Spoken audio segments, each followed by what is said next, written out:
Hello, নমস্কার সবাইকে। আশা করি ভালোই আছেন। আজকে আমার গলার অবস্থা খুবই খারাপ। গলা বসে গেছে ঠান্ডা জ্বরে। আপনাদের সাথে একটু গল্প করা যাক। গল্প করতে করতে সময়টা কাটাই একটু। আপনাদের রিচ এঙ্গেজমেন্টের কী অবস্থা? আমার তো সব লাল হয়ে গেছে। কাজের স্পিড অনেক কমে গেছে। মন চায় না এখন আর কাজ করি।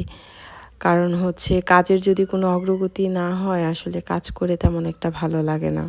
কিভাবে কাজ করলে স্টার সেটআপ পাওয়া যাবে অথবা মনিটাইজেশন পাওয়া যাবে, যদি আপনাদের জানা থাকে আমাকে অবশ্যই একটু হেল্প করবেন। আম মাখা তো সবারই কম বেশি ভালো লাগে। এই পাকা আম মাখাটা অনেক মানুষই খায় না, তবে কাঁচা আম মাখাটাই তো খায়। আমার কাছে পাকা আম মাখাটা বেশ ভালোই লাগে।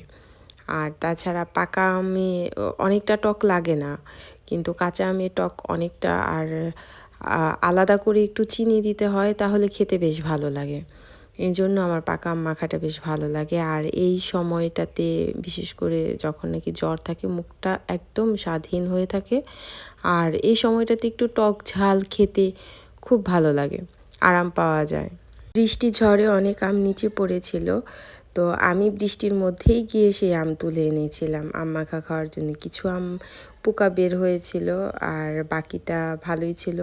তবে পোকা আমগুলো আমার কাছে বেশি ইন্টারেস্টিং লাগে কি জানেন, যে উপরে দেখতে একদম ঠিক, কিন্তু ভেতরটা একদম পোকাতে ভরপুর থাকে।